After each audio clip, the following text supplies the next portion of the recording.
Bismillahirrahmanirrahim. Hari ini akan membaca kita pakai bahasa Sunda. Insyaallah dinten ayeuna majalah Iber tahun 1878. Majalah Iber siaran Persatuan Islam. Pastinya nomor 132 tahun ke-12 bulan Syafar Januari 1878 1388 Hijriah. Eusi dina majalah ieu aya sababaraha hiji kandungan.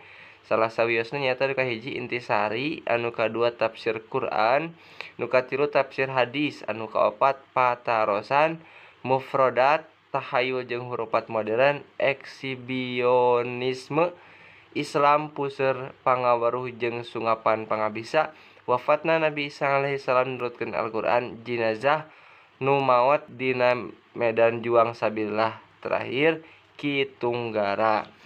Hadirin, hari ini dinten ayeuna urang aoskeun wae intisari dina majalah nomor sabar tadi teh hirap deui 132. Bismillahirrahmanirrahim. Intisari, pilih nu utami ulah milih anu leuwih. Hiji amat atawa awewe belian anu mukminah eta leuwih hade bat anu musyrik. Sanajan ngagetkeun anjeun dina rupana, jeung hiji hamba sahaya anu mukmin eta leuwih hade batan lalaki anu musyrik. Sanajan ngaherankeun maraneh dina sagala-galana. Al-Qur'an surat Al-Baqarah 221.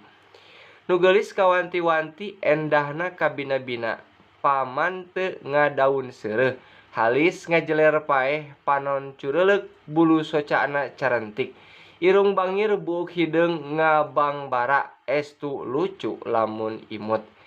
Sora halimpu matak ngarenghap nu ngadenge, tapi lamun ati ngayuni sirik. Lampah ingkar kana hidayat pangeran, goreng gawe goreng akhlak, mending milih amat anu hideung manis bari atina mukminah.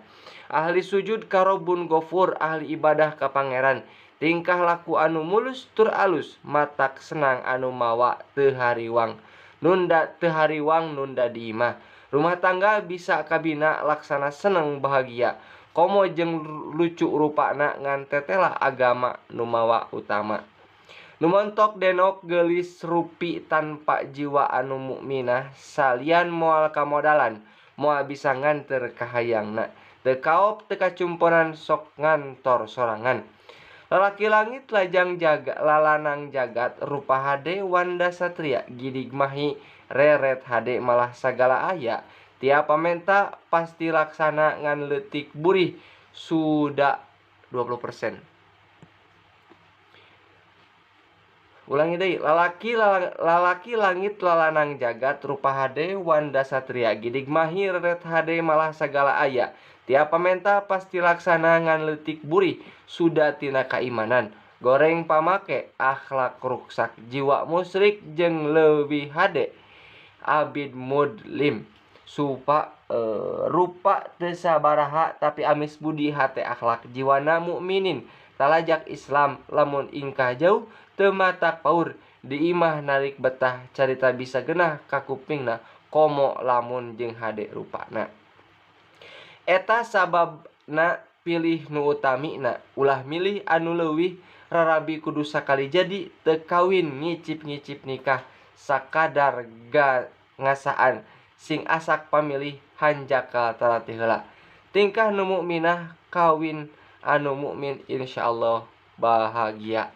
Sakitu nu tiasa kapiatur dina intisari majalah anu bahasan kahiji tahun 2022 diaoskeun ku sim kuring Udin ti Ciranjang. Hatur nuhun. Assalamualaikum warahmatullahi wabarakatuh.